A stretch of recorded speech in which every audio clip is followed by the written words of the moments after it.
Péné, localité située à une trentaine de kilomètres de Bobo de Lasso. C'est dans cette commune que le président du Faso a procédé ce matin à la pose de la première pierre de l'usine de transformation de la pomme de cajou. Une unité industrielle pour davantage renforcer le consommation local à travers la valorisation et la transformation des produits locaux.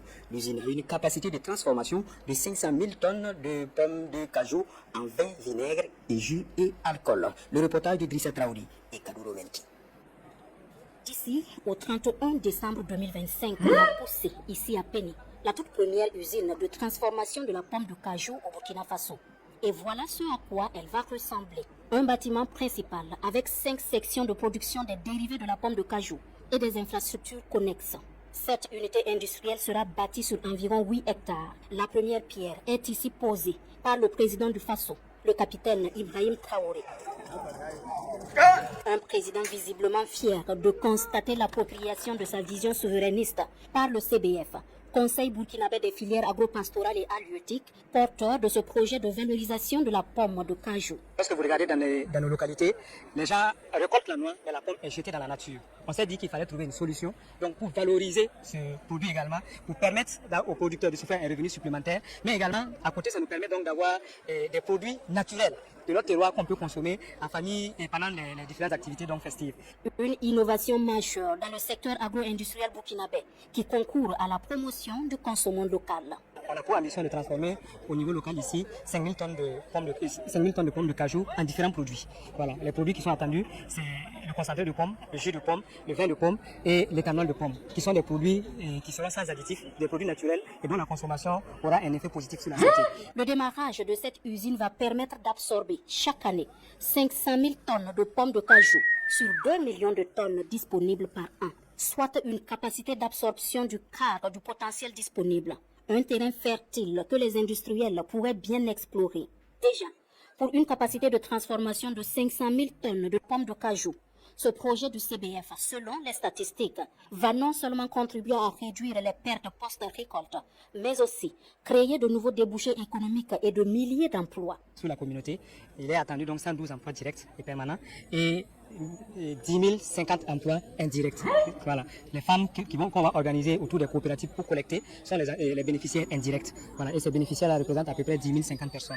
Donc globalement, nous sommes donc à près de 10 200 emplois que nous allons créer autour donc de ce projet. En termes de valorisation également, c'est à peu près 500 millions qui seront injectés dans l'achat de la pomme chaque année pour pouvoir permettre la transformation. 6,65 milliards de francs CFA. C'est le coût estimatif des investissements pour la réalisation de l'infrastructure. Une infrastructure qui témoigne de la volonté du gouvernement. Si besoin est de rappeler que le Burkina Faso peut produire ce qu'il consomme et consommer ce qu'il produit. Par ailleurs, le président du Faso, le capitaine Ibrahim Traoré, a procédé ce matin à Bobo de Lasso à la remise officielle d'un important lot d'intrants et de matériel agro-pastoraux et halieutiques aux producteurs, d'une valeur estimée à 104 milliards de francs CFA. Cette dotation composée d'engrais minéraux, de semences végétales, de camions, de tracteurs et autres motopompes vient renforcer la mise en œuvre de l'offensive agro-pastorale et halieutique. Ce don est reçu par le ministre en charge de l'agriculture. La cérémonie avec Ismaël Saturnet, Paris. Une dotation massive pour booster la production agricole. Un signal fort qui montre que le Burkina Faso est engagé résolument vers l'atteinte de l'autosuffisance alimentaire. Ce nombre important de matériel acquis témoigne également de l'ampleur de l'effort financier consenti par les autorités. Entre autres, 935 cages flottantes, 1102 motoculteurs, 1033 motos agents terrain, 36 véhicules, 17 camions, 608 tracteurs, 150 broyeurs, 10 unités de transformation de patates douces, 4 moissonneuses et batteuses, des produits phytosanitaires et vétérinaires. Tout ceci pour couvrir la diversité des besoins des producteurs. Et le capitaine Ibrahim Traoré fait cette dotation massive qui représente un investissement colossal dans la capacité de production nationale. Un pari audacieux sur le potentiel des femmes et des hommes. Je vous remets officiellement donc la clé de tous ces engins. Merci. Je vous souhaite une très bonne campagne. Merci. Prions Dieu pour une très bonne pluviométrie. Merci. Que vous puissiez atteindre vos objectifs fixés cette année. Camarades présidents, nous nous engageons, au nom du monde rural, nous nous engageons à mettre en œuvre votre vision conformément à vos instructions. Merci beaucoup. Merci, Excellence. C'est la deuxième année consécutive que son Excellence, le camarade capitaine Ibrahim Traoré, met à la disposition du monde rural du matériel et des intrants agro-pastoraux pour booster la production dans l'objectif d'atteindre l'autosuffisance alimentaire sur l'ensemble de notre territoire. L'année passée, c'était à hauteur de 77 milliards. Cette année, c'est 104 milliards, c'est près de 30% de plus en termes d'appui de l'État. Cela ne prend pas en compte les efforts qui ont été consentis pour réaliser les aménagements au profit des producteurs. C'est donc dire qu'en tant que premier responsable du monde rural, c'est beaucoup de satisfaction, mais également une invite à redoubler d'efforts et à travailler dans le sens de la vision de son Excellence, qui est l'atteinte de l'autosuffisance alimentaire dans un horizon très proche. Et selon le chef du département en charge de l'agriculture, cette vision est teintée de pragmatisme et de détermination, mettant en lumière la volonté politique de créer des conditions optimales pour les producteurs. Sur le plan structurel et sur le plan institutionnel, nous avons préparé l'ensemble du dispositif. Cela s'est matérialisé par la création des brigades de mécanisation agricole. Dans chaque commune, nous avons pu implanter une brigade de mécanisation agricole. Ce matériel qui vient à point nommé va permettre non seulement de renforcer ces brigades de mécanisation agricole qui vont faire des prestations à titre gracieux pour les populations vulnérables, mais également à prix réduit, à prix fortement subventionné pour les autres populations, pour permettre de booster rapidement notre production. Cette année, nous sommes montés à 70 000 tonnes d'engrais minéraux, sans compter la fumure organique qui sera également mise à la disposition des producteurs. Cela s'inscrit dans le cadre de la vision de son Excellence, d'améliorer la fertilisation de nos sols, mais également pour un processus de long terme, de renforcer les capacités de la Sobimap, qui est la société burkinabé d'intrants et de matériel agro-pastoraux, pour lui permettre de réduire fortement le coût des engrais. La remise de ces intrants et matériels agro-pastoraux et halieutiques aux acteurs du monde rural est un levier pour l'autonomisation, un catalyseur pour la création de richesses et un moteur pour la transformation structurelle de l'économie. Camarades d'Afrique, juste la volonté politique. Et puis on y arrive. Juste la volonté politique et puis on y arrive. Il n'y a pas de médicaments. On n'est pas obligé d'aller se voter dans les universités des Blancs, les universités de Babylone. On n'est pas obligé d'aller là-bas. C'est pourquoi moi on me dit depuis qu'il était à Paris, on dit il faut aller t'inscrire dans une université. Jamais de la vie. Je n'ai pas dit aux jeunes d'arrêter les études. Hein. Moi je ne vais pas dans l'université des Blancs, des Français. Parce que je vais partir là-bas, il va m'apprendre ce que lui veut que j'apprenne. Je préfère aller dans le technique. Et puis apprendre des choses et puis venir mettre ça à la disposition de mon pays. Maintenant que je suis à un autre niveau, donc... vous avez vu 10 000 emplois à partir de 2020, à partir de décembre 2025. 10 000 emplois. Hey, ce que le cartel fait là, les entreprises qui créent, on sent ça déjà sur le peuple burkinabé. On sent ça. On sent ça déjà ici. Au Ouagadougou ici, on sent. Même à Bourg, on sent que les choses commencent à bouger sur les burkinabés. On sent. Eux-mêmes, ils témoignent. Eux-mêmes, ils témoignent. Ils témoignent. Et puis les entreprises se créent. Les investisseurs viennent. Ils n'ont pas de difficultés. Au contraire, ils sont accompagnés. Mais en Côte d'Ivoire, quand tu viens ton argent, on vole ton argent. Ils ont volé 4 milliards de Jacques. 4 milliards, il a mis là dans son compte, ils ont volé. Vous comprenez ça? C'est comme vous comprenez ça? Ils vont produire du vinaigre, du vin, du jus, et puis d'autres choses avec la pomme de cajou. C'est que nous, on en a pour jeter là. Il n'y a pas usine de ça en Côte d'Ivoire. Est-ce que c'est experts qui manquent? Est-ce que c'est idée qui manque? Non. Les gens ont leurs idées, les gens ont leurs projets, ils vont soumettre. Et puis Draman, soit il prend ça, il donne ça à un vaurien, ou bien il met son pied dessus. Ou bien quand tu envoies ton argent, il vole. Frère, moi je vais vous dire une chose. Hein. Je félicite d'abord le capitaine Ibrahim Traoré et son équipe, le camarade président capitaine Ibrahim Traoré et son équipe. Je les félicite. Parce que avec 6 milliards, ils vont réaliser ça. Avec 6 milliards, ils vont donner de l'emploi à 10 000 personnes. Et 6 milliards. Ils vont donner de l'emploi à 10 000 personnes. Et puis, ils ne pourront même pas, je dirais, transformer toutes les pommes de cajou du Burkina Faso. Il faut d'autres usines. Si ça marche là, ils vont créer d'autres usines. Parce que, comme ils l'ont dit, ils vont produire ce qui doit être consommé au Burkina Faso. Et ils vont consommer ce qui doit être produit, ce qui est produit au Burkina Faso. Ça veut dire que tant que les vins de cette entreprise ne finissent pas là, d'autres vins là, on va limiter leur importation. C'est une politique. C'est une politique. C'est ça. Parce que tu ne peux pas avoir pour toi. Moi, mon pays n'est pas un marché pour toi. Tu ne peux pas venir et comment te débarrasser des produits dans mon pays. Et puis mes produits ne sortent pas. Non, mes produits là, On va les consommer d'abord. Quand c'est fini, là, on peut importer. Mais si les Burkinabés sont habitués à ce produit-là, à ces produits-là, les vins et les vinaigres, s'ils sont habitués à ça, là, on va encore créer d'autres usines. Que les Burkinabés puissent... Donc, les vins, ils vont quitter l'autre côté là-bas. On va dire, Joe, si tu envoies deux palettes de vin, il faut envoyer une palette maintenant. On ne peut pas prendre deux ici. Après, on va dire, il faut envoyer une palette. Après, on va dire, Joe, il faut bien envoyer ton vin ici. C'est comme ça. Et ça, c'est comme ça partout. Vous voyez, entre le Brésil et puis l'Union européenne, vous voyez, en fait, c'est pourquoi les cultivateurs français ont pris leur tracteur pour marcher sur les Champs-Élysées la dernière fois. Là. Leur manifestation. Vous savez pourquoi? Parce que l'Union européenne est allée signer un accord avec le Brésil qui permet au Brésil d'importer ses produits agricoles et agro-pastoraux dans l'Union européenne.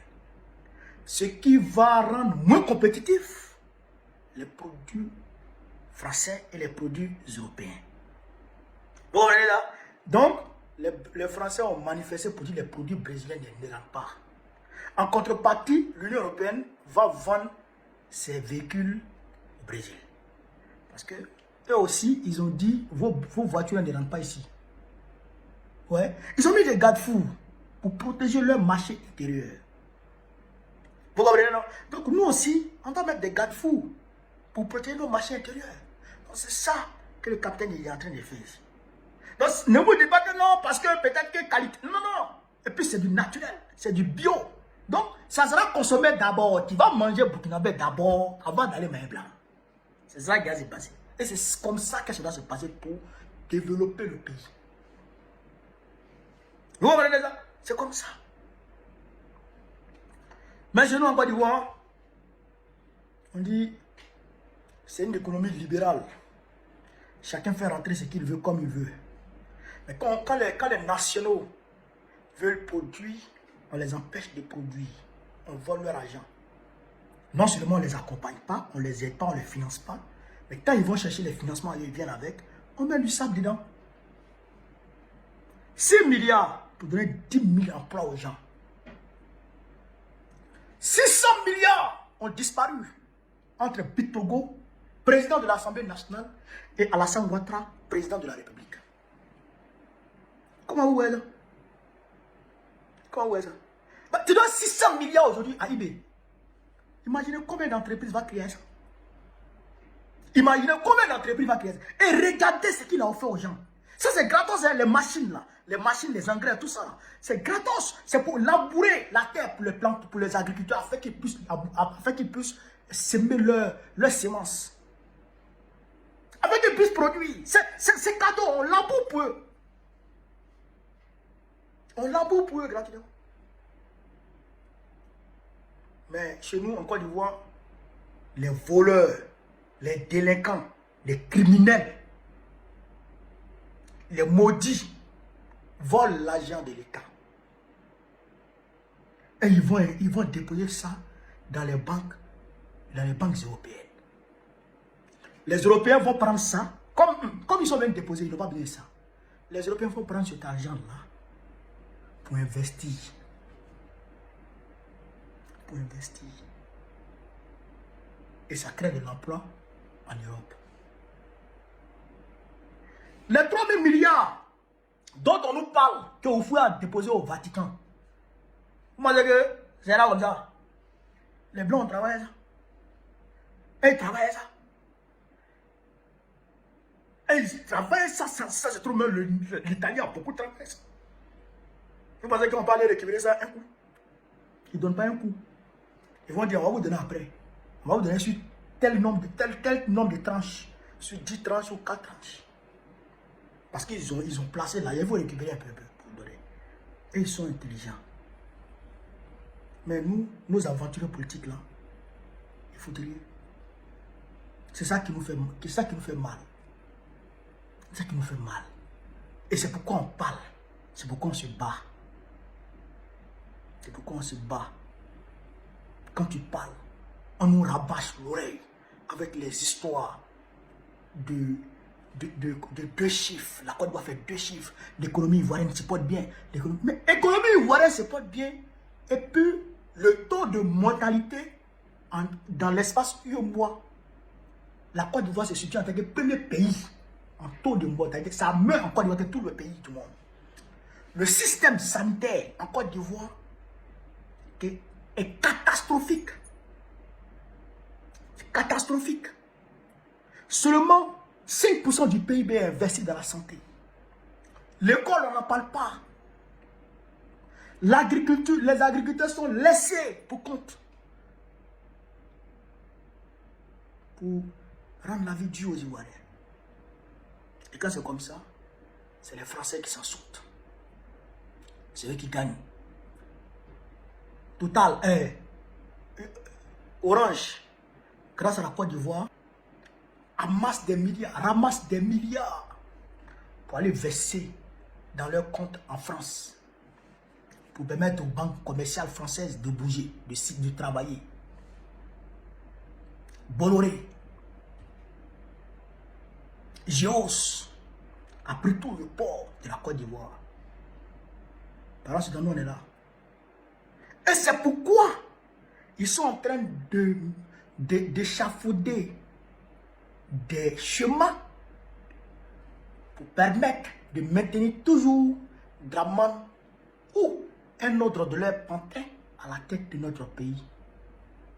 Pour que le système demeure ainsi, pour que la Côte d'Ivoire demeure une propriété exclusive de la France. Donc, maintenant, ils sont en train de recruter avec les amis de Ouattara, avec Ouattara. Ils sont en train de recruter des petits microbes. Ils vont leur donner des armes et des munitions pour tirer sur les Ivoiriens si jamais ils sautent. Voilà ce que la France prépare pour une période pré- et post-électorale.